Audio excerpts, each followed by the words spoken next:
कार्य सरलीकरण क्या होता है, इसके बारे में हम आगे डिस्कस करेंगे। What is work simplification? जैसे कि नाम से ही लग रहा है, कार्य सरलीकरण मतलब कार्य को सरल तरीके से करना। हम क्या मेन यहाँ पे पढ़ रहे हैं? मैनेजमेंट ऑफ एनर्जी, शक्ति की व्यवस्था। शक्ति की व्यवस्था मतलब ये है कि कम से कम थकावट में आप ज़्यादा से ज़्यादा कार्य करें, सुविधाजनक तरीके से कार्य करें, ताकि आपको शारीरिक और मानसिक थकावट कम हो। अब इसको करने का सबसे अच्छा तरीका क्या है? कार्य को सरल तरीके से करना, वर्क को सिंप्लीफाई करना। Now what is the definition? इसकी परिभाषा हम इसको दो तरह से क्लासिफाई कर सकते हैं, ठीक है। फर्स्ट ये है, न्यूनतम समय व शक्ति को व्यय करके अधिकतम कार्य करने की विधि का प्रयोग करना ही कार्य सरलीकरण कहलाता है। What does this mean? कि कार्य सरलीकरण क्या होता है कि आप न्यूनतम समय व शक्ति खर्च करें और अधिक से अधिक कार्य करें, यानी कि आपका जो टाइम एंड एनर्जी स्पेंड जो आपने किया है वो बहुत कम है, और ज्यादा से ज्यादा आपने उस समय व शक्ति में कार्य को किया, तो ये आपका कार्य सरलीकरण हो गया। इसको हम दूसरी तरह से भी डिफाइन कर सकते हैं कि आपके पास टाइम फिक्स है, ये 1 घंटा है और इतनी एनर्जी है, now you have to do work. तो उस फिक्स टाइम में आप ज्यादा से ज्यादा कार्य कर रही हैं, तो दैट इज कॉल्ड कार्य सरलीकरण। उद्देश्य दोनों का सेम है कि हमें कम समय व कम शक्ति में ज्यादा से ज्यादा कार्य को करना है, लेकिन सुविधाजनक ढंग से, बिना मानसिक थकावट के, बिना शारीरिक थकावट के। ये हमें मेन इधर ध्यान रखना है कि हमें थकावट कम से कम महसूस हो। अब कार्य को सरल करने के तीन, हम ये कह सकते हैं, 3 बातों को अगर हम ध्यान में रखें तो कार्य को आप सरल कर सकते हैं। दैट इज कार्य, कार्यकर्ता और कार्य क्षेत्र। अगर इन 3 चीजों को ध्यान में रखा जाएगा, what is this called? Work, worker and work place. इन तीनों चीजों को ध्यान में अगर रखा जाएगा तो आपका कार्य सरल तरीके से हो सकता है। अब हम इनको एक एक करके डिस्कस करते हैं। पहला है कार्य, वर्क। कार्य क्या होता है? जो भी हम कार्य कर रहे हैं, खाना बनाना, बर्तन धोना, आप झाड़ू पोछा करना, दिस इज ऑल वर्क, है ना। अब हम ये कह सकते हैं कि कार्य जो होता है, जो आप अपनी आवश्यकताओं को पूरा कर रहे हैं अपने गोल पहुंचने के लिए, दैट इज कॉल्ड वर्क, ठीक है। अब ये जो कार्य होते हैं, हम कह सकते हैं कि 3 प्रकार के होते हैं। We can divide them into 3। सबसे पहला होता है भारी कार्य, हैवी वर्क। अब कार्य करने में क्या होता है? एनर्जी का खर्च होता है, हम वी स्पेंड एनर्जी, है ना। तो अब कितने हमारे को एनर्जी लग रही है, जो हम ये कहते हैं कि एक नॉर्मल वर्क करें तो हम 100 एनर्जी यूज कर रहे हैं, लेकिन अगर हमारी एनर्जी जितनी लगनी चाहिए उससे डबल लग रही है, यानी कि 150 से 200% ज्यादा लग रही है, तो दैट मीन्स आप बहुत हैवी वर्क कर रहे हो। हैवी वर्क में क्या होता है? आप सीढ़ियां चढ़ रहे हो, आप पोछा मार रहे हो झुक करके, तो these are called heavy works for housewife. उसी तरह से जो मजदूर लोग काम करते हैं, पत्थर उठाते हैं, ईंटें उठाते हैं, ये सब हैवी वर्क में आता है। देन कम्स आपका साधारण कार्य, मॉडरेट वर्क, जिसमें हम ये कह सकते हैं कि 50% ज्यादा आपके कैलोरीज स्पेंड हो रही हैं, जो कि होनी चाहिए, एनर्जी ज्यादा लग रही है, वो मॉडरेट काम आ जाता है। जैसे कपड़े धोना, प्रेस करना, इस तरह के जो वर्क है वो मॉडरेट हो जाते हैं। और जो तीसरे प्रकार का होता है वो होता है लाइट वर्क, हल्के वर्क, जिसमें कि हमारी एनर्जी 100 जितनी होनी चाहिए उतनी यूज हो रही है। जैसे कि आप सिंपल खड़े होके खाना बना रहे हो, सब्जी काट रहे हो, सब्जी धो रहे हो, ये हल्के कार्यों में आते हैं। तो 3 प्रकार के आपके कार्य हो गए। अब इनमें हम डिस्कस करेंगे कार्य के आयाम, what are the components of work. कार्य के आयाम कौन कौन से होते हैं? एक तो होता है शारीरिक आयाम। आप कोई भी कार्य करते हो तो आपको उसके लिए ऊर्जा की आवश्यकता होती है, that is called your physical component.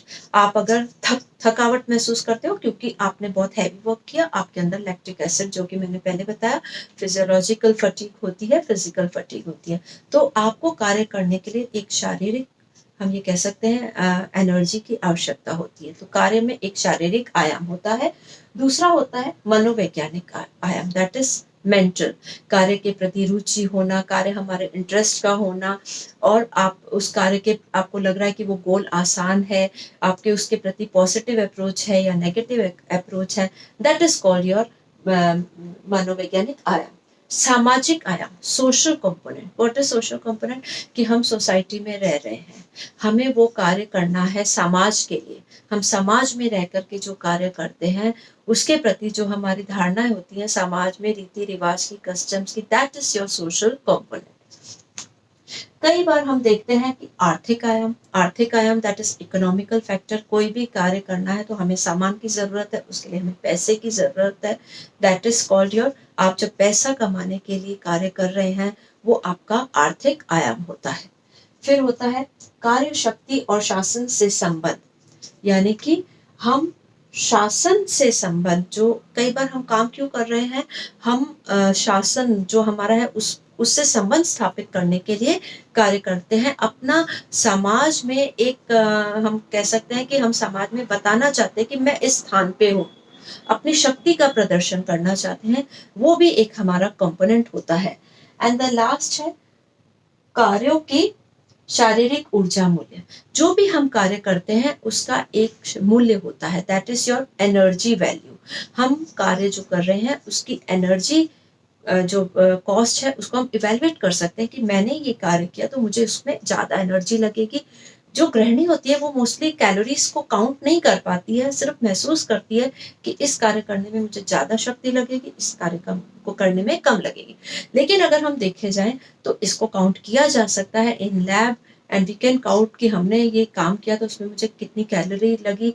तो उसको बेसल मेटाबॉलिक रेट बोलते हैं कि we multiply your time into your body weight into your calories, और हम कैलोरीज की वैल्यू निकाल सकते हैं। तो ये कुछ शारीरिक और ये सारे डिफरेंट टाइप ऑफ कंपोनेंट्स हैं जो कि हमारे वर्क को इफेक्ट करते हैं। देन कम्स कार्यकर्ता, वर्कर। अब कार्य हो गया, ये कार्य है डिफरेंट टाइप का। अब जो कार्य करने वाला है वो भी इसको प्रभावित करता है।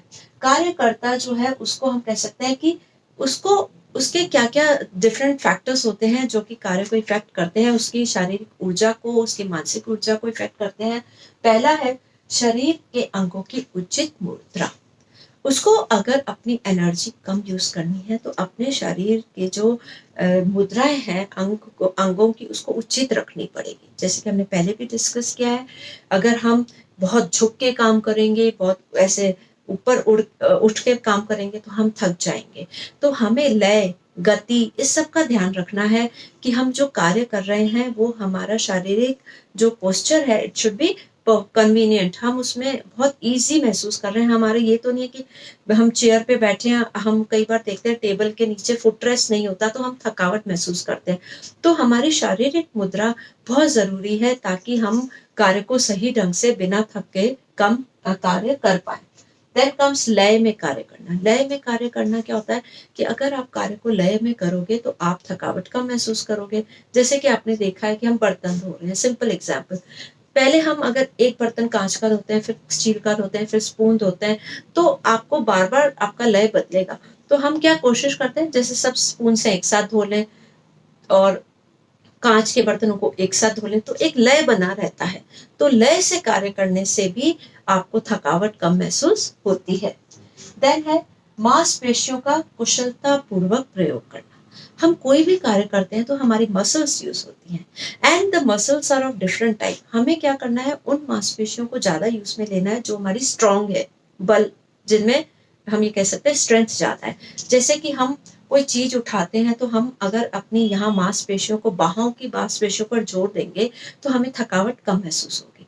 तो जितना हमारा स्ट्रांग बॉडी का पार्ट होगा, मसल स्ट्रांग होंगी, उस पर आप अगर आप ज्यादा प्रेशर देंगे, जोर देंगे, तो आपकी जो है थकावट कम होगी। आपने देखा होगा कि बोरा उठाते हैं तो पीठ पे रखते हैं, पीठ की मांसपेशियां आपकी स्ट्रांग है, तो आप उन मांसपेशियों को यूज करो, उन ऑर्गन्स को यूज करो जो कि आपके जिनमें स्ट्रेंथ ज्यादा है।